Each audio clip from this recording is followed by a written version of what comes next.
Hello friends, in this video we are going to discuss some applications of electrochemical series. Electrochemical series is also known as electromotive series. तो हम ये करते क्या है, जितने भी हमारे पास डिफरेंट सब्सटेंस हैं उनको लेकर के हम इलेक्ट्रोड्स बनाते हैं और आज तक लगभग हम 70 to 80 डिफरेंट तरह के इलेक्ट्रोड्स सेटअप कर सकते हैं. और इलेक्ट्रोड क्या है? इलेक्ट्रोड एक केमिकल अरेंजमेंट है जिसमें जब हम दो इलेक्ट्रोड्स को जोड़ करके केमिकल सेल बनाते हैं, एक इलेक्ट्रोड इलेक्ट्रॉन्स प्रोवाइड करता है, इलेक्ट्रॉन्स यूज करता है, जिसे हम एनोड कह रहे हैं या एनोड कहते हैं. जो इलेक्ट्रॉन्स हैं फिर एनोड से कैथोड की ओर मूव करते हैं and the movement of electrons through a wire is known as electricity और इलेक्ट्रिक पावर. दो इलेक्ट्रोड्स मींस दो हाफ सेल्स को जोड़ करके हम एक सेल बनाते हैं. तो सेल एक केमिकल सिस्टम है, केमिकल अरेंजमेंट है जो केमिकल एनर्जी को इलेक्ट्रिकल एनर्जी में कन्वर्ट करता है. फिर ये जो डिफरेंट इलेक्ट्रोड्स हैं, जैसे मैंने बताया कि हर एक की अपनी क्या है, इलेक्ट्रॉन लूज करने की और गेन करने की टेंडेंसी है. और ये टेंडेंसी क्या है? बिल्कुल एब्सोल्यूट नहीं है, ये रिलेटिव टेंडेंसी है, तुलनात्मक है कि जब दो इलेक्ट्रोड्स को जोड़ करके सेल बनता है उस टाइम जिस इलेक्ट्रोड की इलेक्ट्रॉन देने की टेंडेंसी ज्यादा है उसके ऊपर क्या होगा? ऑक्सीडेशन. तो क्या होगा? वो जो इलेक्ट्रॉन देने की टेंडेंसी उसको क्या बोलेंगे हम? Oxidation potential. और दूसरा इलेक्ट्रॉन्स एक्सेप्ट करेगा, इलेक्ट्रॉन्स लेगा, उसके ऊपर रिडक्शन होगा और उसकी इलेक्ट्रॉन्स देने की पावर क्या बोलेंगे हम? Reduction potential. तो हाइड्रोजन एक ऐसा एलिमेंट है जो बड़ी आसानी से इलेक्ट्रॉन लूज भी करता है, गेन भी करता है. और हमने ये मान लिया कि इस एलिमेंट का, हाइड्रोजन का जो इलेक्ट्रॉन पोटेंशियल है या इलेक्ट्रॉन लेने या देने की टेंडेंसी जीरो है. तो ये जीरो लेवल है उसका ना, ठीक है. अब हाइड्रोजन के कंपैरिजन में जितने भी इलेक्ट्रोड्स हैं वो अगर इलेक्ट्रॉन लूज करेंगे उनका क्या होगा? Oxidation potential. और दूसरे जो इलेक्ट्रोड्स इलेक्ट्रॉन गेन करेंगे उनका होगा रिडक्शन पोटेंशियल. और रिडक्शन पोटेंशियल को नॉर्मल कंडीशंस में हम क्या बोलते हैं? इलेक्ट्रोड पोटेंशियल कहते हैं. और जो किसी भी इलेक्ट्रोड का हाइड्रोजन कंपैरिजन में ओपी है उसे नेगेटिव करने से वो उसका स्टैंडर्ड इलेक्ट्रोड पोटेंशियल बन जाता है. और सारे जितने इलेक्ट्रोड्स हैं यदि हम उन सभी का जो E0 है, इलेक्ट्रिकल पोटेंशियल है, इलेक्ट्रोड पोटेंशियल है, उसको एक टेबल की फॉर्म में अरेंज कर दें तो वो जो टेबल है, जो वैल्यू का हमारे पास एक जो डाटा है हमारा, ठीक है, उसे क्या बोलते हैं हम? इलेक्ट्रोमोटिव सीरीज या इलेक्ट्रोकेमिकल सीरीज. यहाँ पर आप देखिए हमें क्या है, यहाँ पर जो फ्लोरीन है इसकी जो इलेक्ट्रोड पोटेंशियल है वो क्या है? प्लस 2.87 है, ठीक है. ये इसका रिडक्शन पोटेंशियल है. तो ये सारे में क्या है? डिक्रीजिंग ऑर्डर में यहाँ पर लिखा हुआ है. फिलहाल में क्या है? ये लिथियम हमारे पास क्या है? आयन है. इलेक्ट्रॉन लेगा, लिथियम एटम बन जाएगा और इस तरह से यहाँ पर ये है माइनस लिथियम का जो है माइनस 3.03. क्या है इसका? ये स्टैंडर्ड इलेक्ट्रोड पोटेंशियल. तो ये जो सीरीज है, इस सीरीज में से जो वैल्यूज दी गई हैं उन वैल्यूज को लेकर के हम केमिस्ट्री में ऐसे बहुत से काम कर सकते हैं. सबसे पहले क्या है? हमने एक सेल बनाना है तो क्या करेंगे?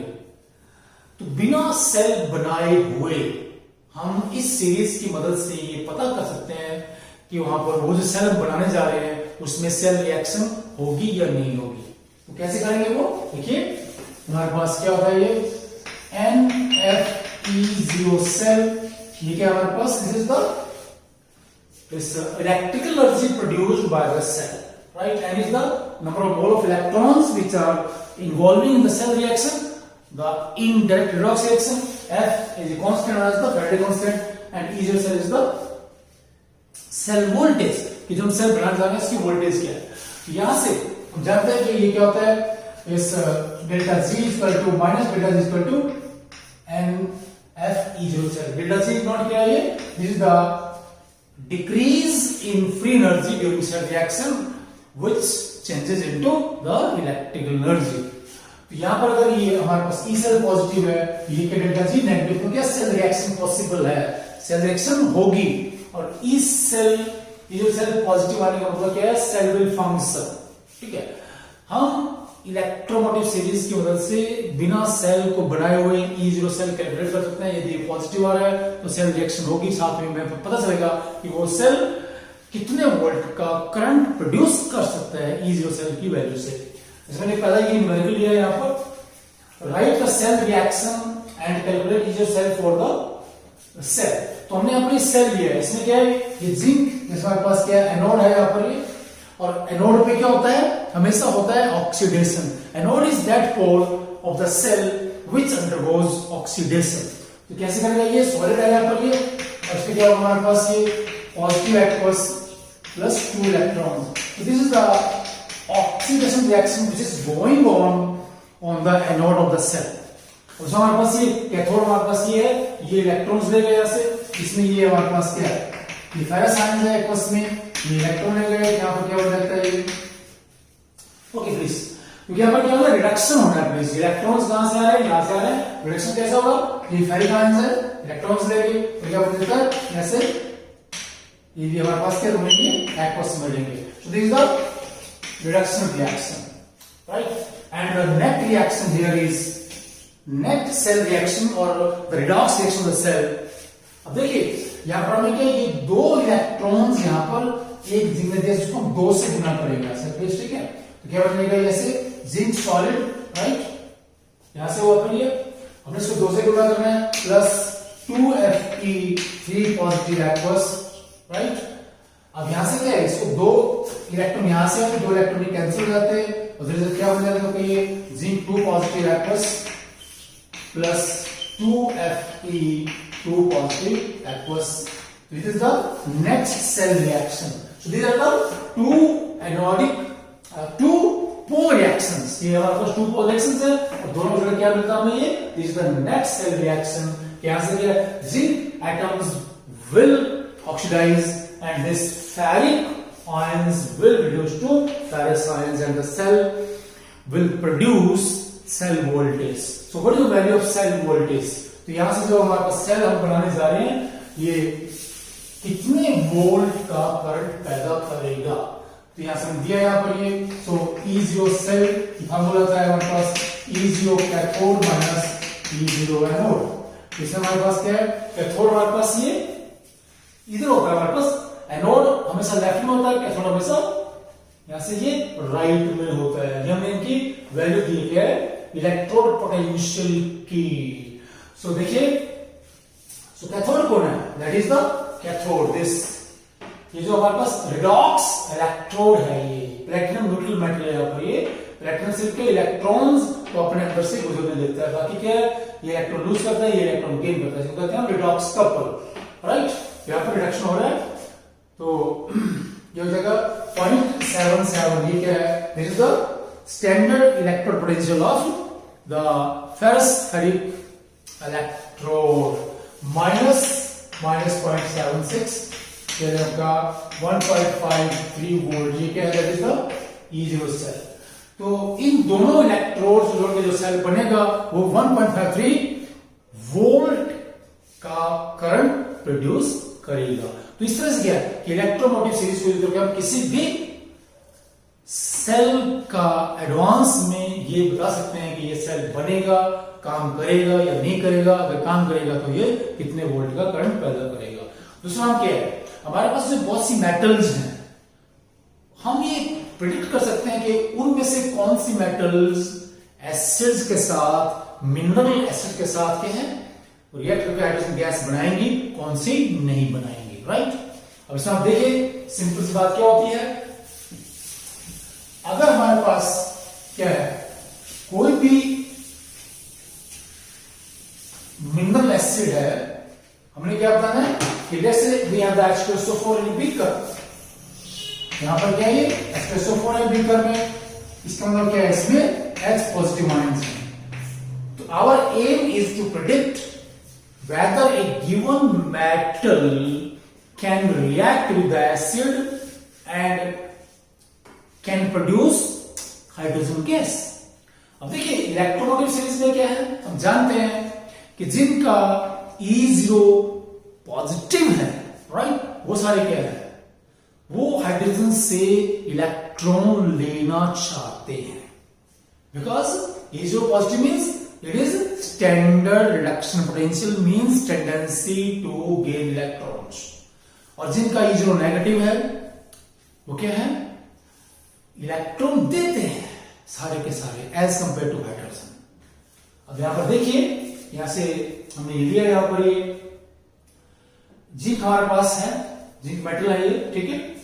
तो उसका जो जिंक मेटल है हम जानते हैं कि ये H2SO4 से रिएक्ट करके हाइड्रोजन गैस बनाते हैं, क्योंकि जब हम यहां पर एसिड की बात कर रहे हैं तो H पॉजिटिव आयंस की बात कर रहे हैं, तो ये तो क्या इलेक्ट्रॉन डेफिशिएंट है, इनको हाइड्रोजन बनने के लिए इलेक्ट्रॉन चाहिए। तो कोई मेटल जो हाइड्रोजन कंपैरिजन में इलेक्ट्रॉन लूज कर सकती है वो मिनरल एसिड से रिएक्ट करके हाइड्रोजन बनाएगी। तो ये जिंक क्योंकि इलेक्ट्रॉन लूज कर सकता है, इसका E0 हमारे पास क्या नेगेटिव है, राइट। ये जो 0.76 है इसका वो OP है, that is its oxidation potential, means it loses electron. क्या होगा फिर से, solid plus 2H positive, zinc 2 positive, aqueous plus hydrogen gas, ये बनेगा ऐसे। लेकिन दूसरा अगर हम ले लें कि कॉपर हमारे पास मेटल है, यहां से ऐसे plus 2H positive is equal to, there is no reaction, क्यों रिएक्शन नहीं होगा, पर कॉपर मेटल H2SO4 या HCl जो मिनरल एसिड्स हैं इनसे रिएक्ट करके हाइड्रोजन गैस नहीं बनाता। क्यों?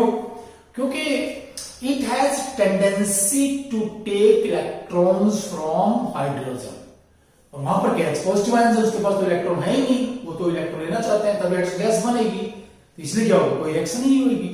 सो copper has high value of reduction potential as compared to hydrogen, that is why there is no reaction. This is the very important use of electromotive series। इसके बाद हमारे पास क्या है, हम यहां से बता सकते हैं कि हमारे पास कुछ आयंस अगर हैं, वो आयंस के हैं हमारे ओपन में पड़े हुए हैं, वो स्टेबल है अनस्टेबल है, but there are certain ions in open, right, whether these ions are stable or not। There are certain ionic solutions in water, whether these solutions are stable or not। कि हमारे पास क्या है, कुछ ions के aqua solution है, तो electromotive series से हम बता सकते हैं कि वो सोल्यूशन स्टेबल है या नहीं स्टेबल है, राइट। या हमारे पास कुछ दूसरे आयंस हैं जो ओपन में रखे हुए हैं, उनके साल्ट्स वगैरह, उनके कंपाउंड्स वगैरह, क्या वो ओपन में स्टेबल है। तो इस तरह की जो प्रेडिक्शन है वो हम इलेक्ट्रोमोटिव सीरीज की मदद से कर सकते हैं। कि हमारे पास क्या है कि ये कोबाल्ट हमारे पास आयंस हैं, कोबाल्ट 3 पॉजिटिव। तो क्वेश्चन क्या है कि why cobalt 3 positive salts are unstable in water, कि ये हमारे पास जो इसके साल्ट्स हैं पानी में स्टेबल क्यों नहीं होते हैं, राइट। अब क्या होगा, इसको स्टेबल होने का मतलब क्या है, यहां से लेके ऐसा इलेक्ट्रॉन लेगा और क्या बनेगा, कोबाल्ट 2 पॉजिटिव। कि पानी के अंदर कोबाल्ट 3 पॉजिटिव जितने भी हमारे पास साल्ट्स हैं, कोबाल्ट 3 पॉजिटिव से क्या होगा, कोबाल्ट 2 पॉजिटिव बन जाते हैं, ठीक है। तो अगर हम कहते हैं कि पानी में क्या डाला है, ऐसे कोबाल्ट डाइक्लोराइड है, इसको पानी में डालेंगे तो क्या हो जाएगा, कोबाल्ट डाइक्लोराइड, स्टेबल नहीं है। इसका कि जो +3 है वो प्लस कोबाल्ट +3 कोबाल्ट +2 में क्या हो जाता है, रिड्यूस हो जाता है। रिड्यूस होने के लिए इसके क्या है, यहां से इसको इलेक्ट्रॉन्स चाहिए। इलेक्ट्रॉन्स कैसे मिलेंगे, लेट्स देखिए प्लीज। यहां से वाटर मॉलिक्यूल्स के हैं, यहां से वो इलेक्ट्रॉन्स प्रोड्यूस करेंगे। कैसे प्रोड्यूस करेंगे, let's say 2H2O, 2 water molecules is equal to that is O2 plus 4s positive plus 4 electrons, right. अगर इसको हम 4 से गुणा करते हैं यहाँ से पहले रिएक्शन क्या बनेगा, ये इसको 4 से गुणा करेंगे, ये बनेगा आपके पास 4CO3 पॉजिटिव प्लस 4 इलेक्ट्रॉन्स, और ये 4 इलेक्ट्रॉन यहाँ से कैंसिल हो जाते हैं। So what we have 2H2O is equal to that is 4CO2 positive plus O2 plus 4H positive। Simple सी बात ये है कि यहां से हमारे पास क्या है, ये हमारे पास आप क्या है, रिडक्शन रिएक्शन हो गया यहाँ पर। ये हमारे पास क्या है, oxidation loss of electron, and this is a net reaction कि जब हम पानी के अंदर ये कोबाल्ट 3 पॉजिटिव आयंस डालेंगे तो वहां पर ये this spontaneous reaction is possible. वहां पर ये क्या है, स्पॉन्टेनियस रिडॉक्स रिएक्शन होगी, और इसमें क्या है, कोबाल्ट 3 पॉजिटिव कोबाल्ट 2 पॉजिटिव में कन्वर्ट हो जाते हैं। इस तरह से क्या है, फिर हमारे पास लास्ट क्या है, क्वेश्चन क्या है, क्या कोई हमारे पास ऐसे यहाँ पर कोई ऐसा इलेक्ट्रोड है या कोई केमिकल सिस्टम है जो हमारे पास क्या है 2F नेगेटिव, ठीक है, ये क्लोराइड है, एक्वस मीडियम है, इसको फ्लोरीन में कन्वर्ट कर दे, फ्लोरीन गैस में, राइट, 2 इलेक्ट्रॉन ऐसे, तो ये संभव नहीं है क्योंकि हमारे पास क्या है, यहां से इसका रिडक्शन पोटेंशियल क्या है, सबसे ज्यादा है। There is no chemical which can convert fluoride into fluorine gas. This is possible in a electrolytic cell, कि हमारे पास क्या फ्लोराइड आयंस एक्वस सॉल्यूशन हो गया, उसमें से करंट पास करके हम फ्लोराइड आयंस को फ्लोरीन गैस में कन्वर्ट कर सकते हैं, किसी रिडॉक्स रिएक्शन से नहीं, रिडॉक्स रिएक्शन से नहीं, ठीक है। This is very very important. So similarly we can discuss numerous so many other applications of the electromotive series, और इलेक्ट्रोमोटिव सीरीज के ऊपर बेस्ड क्या है, जो बहुत से क्वेश्चंस हैं, ऐसे बहुत सी क्वेरीज हैं या बहुत से न्यूमेरिकल्स हैं जो डिफरेंट केमिस्ट्री के एग्जाम्स में आते हैं, तो इसके ऊपर काम करना काफी यूजफुल है from the electrochemistry point of view और from any exam point of view. Okay please, thanks, नमस्कार।